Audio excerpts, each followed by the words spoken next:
welcome to the channel. My name is Larry, Glam Larry Lawrence, and welcome. This is my first DIY video, first of many, hopefully. So for this DIY, for this corset top, you're going to need a mannequin or some type of bust. I did not have a mannequin, so here I'm going to show you how I made a torso bust for myself. So what you're going to need is Saran Wrap, and you're going to need a very durable tape. So I actually used shipping tape to complete my bust. So here I am just wrapping this around my torso. So a lot of videos I saw, they just wrap the Saran Wrap around themselves. There's different methods. For me, it made sense to turn it into two pieces. So I pretty much wrapped up the whole torso, completed that, and used my tape to tape it down. So what I did is I just taped the lower portion of the bust down, and then I taped the top part, and then I just went around the rest of my torso until the tape completely covered it. I went around probably 2 to 3 times. Now I'm actually going to start the top of my bust. So this is very important because you need your chest to have a place to lay inside of the top. So you'll see that I'm actually wrapping it around my chest. And then when I go around the second time, you'll see I'm kind of like kneading the Saran Wrap underneath my bust.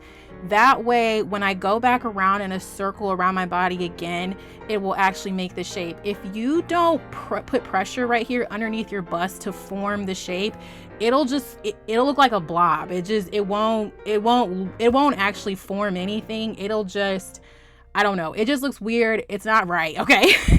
I messed this up twice. So this is the method I came up with. You have to make sure that you knead the Saran Wrap underneath your chest and actually form your bust.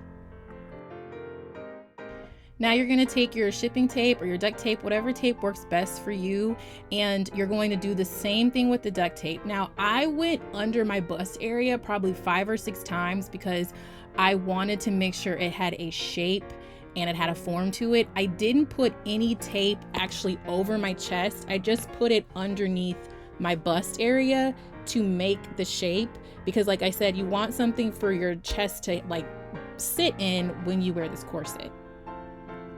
So here I'm just tracing the outline of what I want the bust or the corset to look like. So first I'm drawing like where my belly button is. This is very important, y'all, because I did not pay attention to this marking, and you will see in the video near the end why it is important. You want to make sure that you're able to have movement and sit in this bust, and so you want to make sure it doesn't hit below your belly button. Otherwise, when you make the top, it'll be too long and it'll be difficult for you to sit. And you see I'm creating the neckline to help me like just give a pattern for myself when I actually put the shirt together.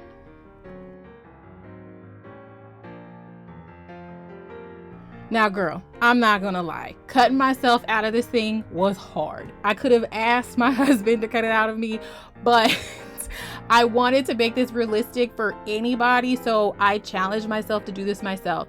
So you're gonna have to cut your bust or your makeshift bust off. You want to cut it in the back, okay? You don't want to cut it in the front, and you don't want to cut it on the side because you don't want to lose the structure of it.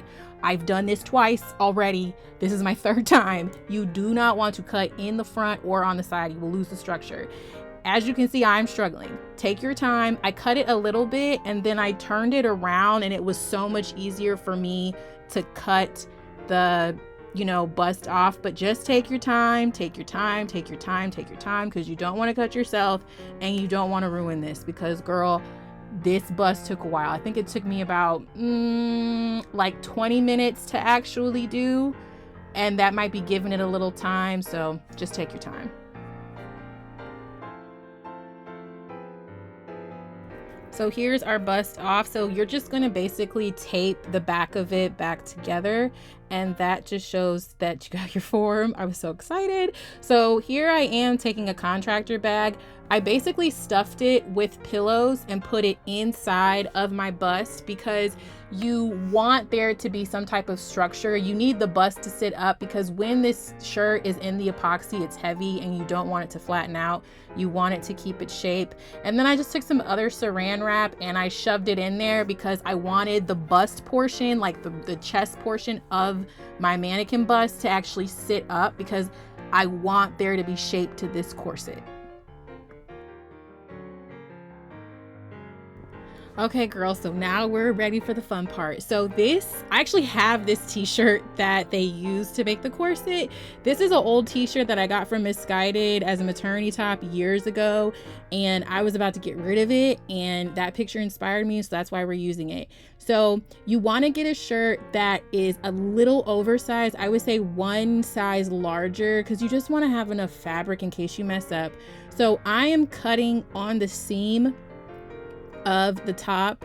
I'm going to cut off the sleeves, and I'm going to cut off the neck portion, and I'm just going to cut the back of the shirt off. I don't need the back. I really just want the graphic in the front, but you don't want to just cut only right around the graphic, because then you're not going to have enough fabric to actually make all the detail and make the chest. So that is why I'm cutting it out this way, because it's better to have too much fabric than to realize that you cut way too much and now you can't even really have a top because it doesn't cover you everywhere that you want.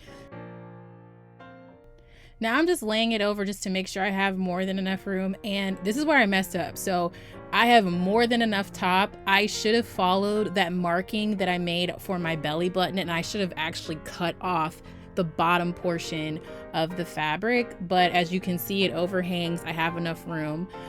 So here's the epoxy kit that I used. I'll link it below. Make sure you have a mask. This wasn't enough mask. I'm just gonna be honest with you, it wasn't, but that's what I had. Also, make sure that your epoxy is used like grade A for jewelry or for things that can come in contact with your skin, because you cannot just put any epoxy on your skin, y'all. Like, don't do that. You will hurt yourself. So here I am putting it together. It's a 1-to-1 mix, so you're gonna need the entire kit. I don't even know why I did this, because y'all will see that I just start pouring the bottles in. You want to do 1-to-1 ratio. If you're going to use all of one bottle, you have to use all of the other. If you're going to use half of the other bottle, you have to use half of the other. Otherwise, when you mix it, it's going to be cloudy and it's not going to give you the look that you want. So make sure you do a 1-to-1 ratio. Follow the directions. Also, make sure you're in a well-ventilated area. I'm in my garage and my garage door is open. That's probably why y'all can see the cast in this image. And you want to mix it. Girl, I'm not joking. I was mixing this continuously for a good 15 minutes. You want to make sure all of your bubbles are out, and you want to make sure that it is clear. You want to make sure that you're not also like lifting the stick in and out, because you don't want to add any like air to the epoxy. Otherwise, you're going to get a bunch of air bubbles and it's just not going to look cute. Now I am just dipping the shirt into here. Y'all, I was so nervous. Because like, I didn't know if it was going to be enough, but it was just enough. But they have multiple sizes on their storefront, so you can buy whatever size. I got the smallest size. Now, what you'll see me do next is I'm actually going to wring out all the epoxy, because I wanted to make sure this would dry. It's just the more epoxy that you have on there, the longer that it's going to take.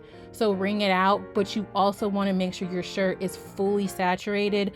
Otherwise, it won't harden the way that you want it to. Also, you want to follow the instructions. Otherwise, it won't harden at all. It won't look the way you want. So follow the instructions. Use gloves. Use gloves. Use gloves. Use gloves.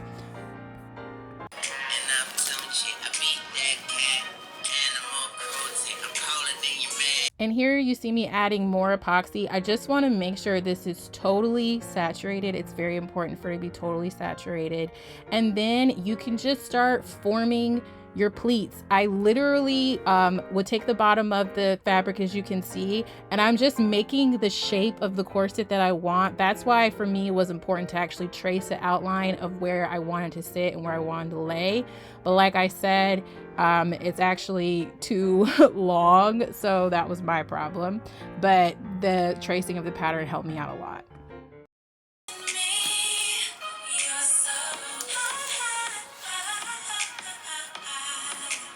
And here I am just forming the bust. I'm just pinching the fabric together in a way that looks really cute to me. I really didn't have a hard time getting the fabric to stay bunched together when I formed it.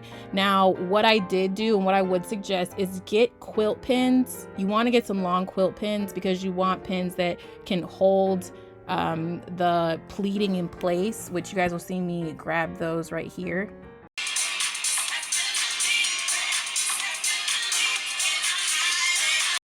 Yeah, you want long pins. You don't want to use standard pins because it's kind of hard to stick it through the epoxy with the shirt and through the plastic. So that's why I use long pins. And then you also want long pins because you want it to be easy for you to remove them when it's halfway done drying. If you use little short pins, it's going to be very difficult for you to pull them out, and you're gonna be poking yourself. You can't be poking yourself. So all of the pleating where I really want it to stay, where I want that detail, I'm just putting that pin in it so it'll hold it there.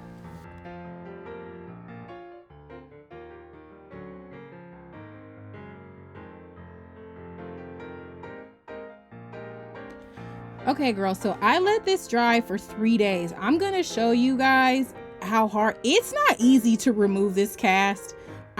So I'm just showing you. It took me a while. Take your time because the epoxy is very hard, but I was still scared I was gonna snap my top, and I could not do that. I just could not do that. I could not do that to Calendria. I could not snap our top. So I had to, it took me a while, girl. It took me a while. So if you struggling, you see me struggling, if you struggling like me doing this, then you're doing it right, okay? So it took me a little bit, but I finally got it out.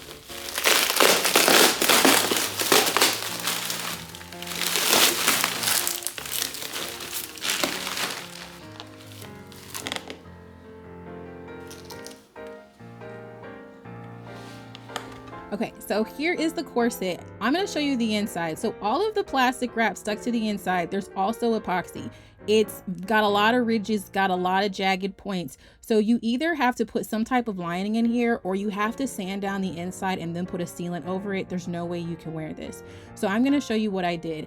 I put a fabric lining on the inside and around the edges to protect my skin against these like rigid parts. So what I'm doing is I'm laying the lining inside of the corset and making sure it's fully touching the inside of the corset because I want it to lay flat. As you can see, I'm pushing it down so that it fills the inside so I don't have any pockets. Then I'm going to take my glue gun and I'm going to go around the edges of the corset, and I'm going to lay down the fabric still while pushing it into the corset because I don't want any lifting, and I'm doing it in very small sections. That way I don't mess up the lining, and that way I don't like create pockets where it's not laying flat to the corset.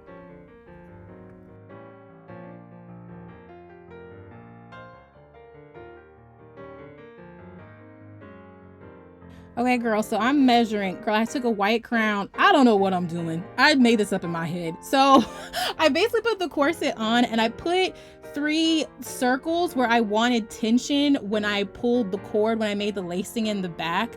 So I'm basically just standing in front of my mirror and I'm putting the dots with the white crown wherever I think makes sense. Then I'm using my cord lacing and I'm kind of using that to make sure all my measurements are even straight across. I know, girl, isn't this so scientific? Y'all would never know I'm an engineer, but that's what I'm doing to make this. Okay, girl, so to put the holes in here, I am using a drill. People were using wood burners. Girl, don't burn epoxy, okay? Just listen to me, don't burn epoxy. I'm using a drill. I'm using this like a smaller size. I cannot tell you what size, okay? I looked at it and I said, ooh, that size works. So I used a smaller size to make my hole, and then I used a larger drill bit to widen it out if I felt like it needed to be wider. Here is where I messed up. So I should have drilled the holes first and then put the lining in, because y'all will see with the lining in here, it's very hard to drill, and you'll see me actually rip out the lining and I had to go back in and glue gun it down again. So that's what I would do. I would do the holes first and then the liner, but y'all will see in a minute I'm about to mess up. But I'm just using the larger drill bit to actually make the hole a little bit bigger. I would say you want to start with a smaller drill bit and then work your way up, because if you make the hole too big, you might mess up the lacing on your corset. Like y'all see right here, that's where the lining got caught up and I messed it up. So just showing you all my mistakes so you don't make the same mistakes. but you want to make sure that you aren't starting with a larger hole because you don't want to put cracks into your epoxy. You also don't want to make the hole too big and then you lose the tension to actually tie the corset onto you. Now I'm just adding my cord. I just got this from Joann's. What I will say is I got 2 yards of cording and I'm a size 10-12, okay? I should have got 4. You really need 4 yards. Okay, if you think you need 3 yards, you need 4. If you think you need 2 yards, you need 3, okay? Just make sure you have enough yardage to lace this up in the back because you want it to create tension so that you can tie it and it can sit against you and sit properly on you, okay? Get enough cord, and now we are ready for the reveal.